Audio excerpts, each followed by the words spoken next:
اعوذ باللہ من الشیطان الرجیم بسم اللہ الرحمن الرحیم الحمد للہ رب العالمین والصلاة والسلام علی سید المرسلین اما بعد۔ میرے پیارے بہنوں اور بھائیوں، ذرا تصور کیجئے، ذرا سوچئے کہ قیامت کے دن سور پھونکا جائے گا۔ جب سور پھونکا جا چکا ہوگا، زمین کانپ رہی ہوگی، سورج سر پر آ گیا ہے، لوگ پسینے میں ڈوبے ہیں، کوئی اپنے اعمال نامے کی فکر میں ہے تو کوئی اپنی نجات کی فکر میں۔ اس ہولناک منظر میں اعلان ہوتا ہے۔ کیا اعلان ہوتا ہے؟ کچھ لوگ ہیں جنہیں اللہ تعالیٰ نہ دیکھے گا، نہ ان سے بات کرے گا، نہ انہیں پاک کرے گا، بلکہ ان پر سخت عذاب ہوگا۔ جب لوگ یہ اعلان سنیں گے تو وہ سننے کے بعد کانپنا شروع ہو جائیں گے۔ وہ شرمندگی، وہ ذلت، سب سے بڑھ کر اس میں کیا ہے؟ اللہ کی رحمت سے محرومی۔ قرآن پاک کے الفاظ موجود ہیں۔ اللہ تعالیٰ قرآن مجید میں ارشاد فرماتا ہے، سورۃ آل عمران کی آیت نمبر 77، قیامت کی دن اللہ نہ ان سے بات کرے گا، نہ ان کی طرف نظر رحمت سے دیکھے گا، نہ انہیں پاک کرے گا، اور ان کے لیے دردناک عذاب ہوگا۔ یہاں نظر رحمت نہ ڈالنے کا مطلب یہ ہے کہ اللہ اپنی محبت اور بخشش سے انہیں محروم کر دے گا، اور یہ سب سے بڑی محرومی ہے۔ ان لوگوں میں سے پہلا گروہ والدین کی نافرمانی کرنے والے۔ حدیث میں رسول اکرم صلی اللہ علیہ وآلہ وسلم نے فرمایا، اللہ کی رضا والدین کی رضا میں ہے، اور اللہ کی ناراضگی والدین کی ناراضگی میں ہے۔ ترمذی شریف کی روایت ہے، والدین کا مقام اتنا بلند ہے کہ اللہ نے اپنی عبادت کے فوراً بعد ان کی فرمان برداری کا حکم دے دیا۔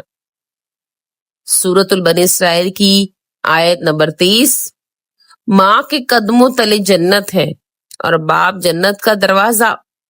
میرے بھائیوں اور بہنوں اور بیٹیوں، نہ فرمانی صرف چیخنا چلانا نہیں ہے، بلکہ دل دکھانا، بات کاٹنا، نظر انداز کرنا یا بڑھاپے میں ان کی خدمت نہ کرنا بھی نافرمانی ہے۔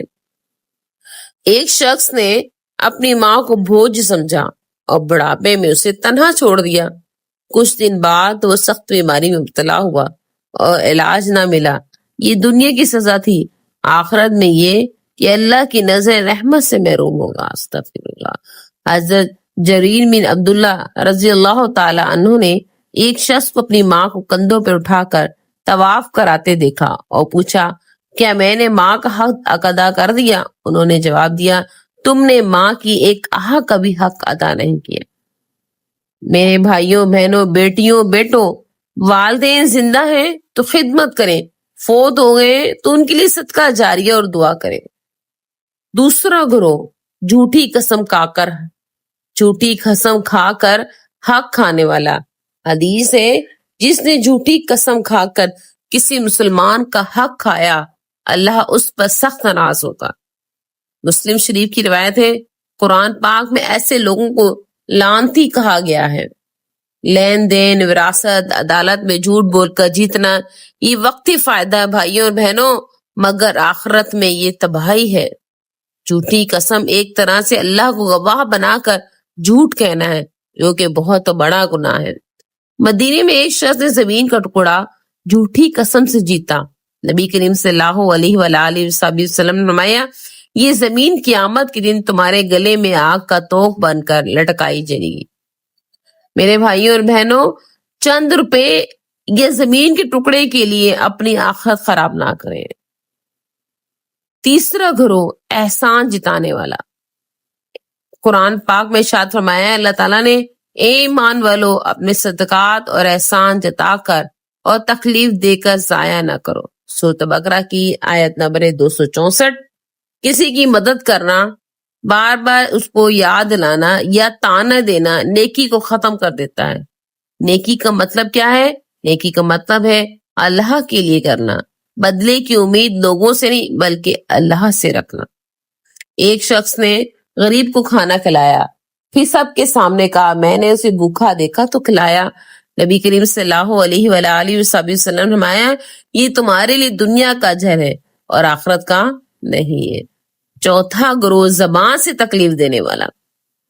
حدیث پاک ہے مسلمان وہ ہے جس کی زبان اور ہاتھ سے دوسرے مسلمان محفوظ رہے. بخاری شریف کی روایت ہے غیبت، چغلی، گالی، الزام میری بہن اور بھائیوں یہ ہمارے عام سے گناہ ہے اور چھوٹے چھوٹے سے گناہ سمجھتے.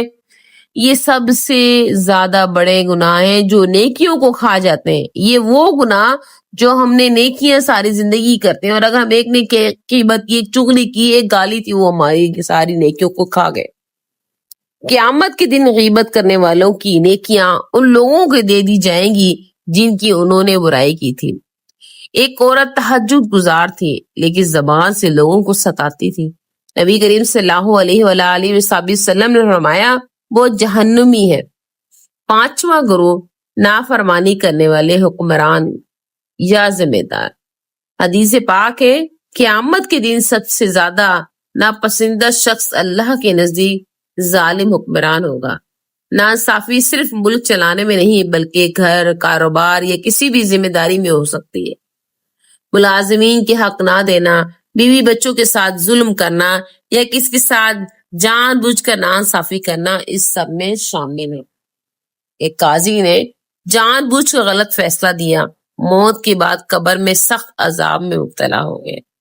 میرے بھائیوں، بہنوں، بیٹیوں، بیٹوں، بچوں یہ 5 گناہ شدید دنیا میں چھپ جائیں گے لیکن شاید یہ تمام گناہ دنیا میں چھپ جائیں لیکن 5 قیامت کے دن جب کھل جائیں گے ان کی شرمندگی، ان کی کرنے کی شرمندگی، اس دن کی شرمندگی سے بچنے کے لیے آج ہی میرے بہن اور بھائیوں توبہ کریں.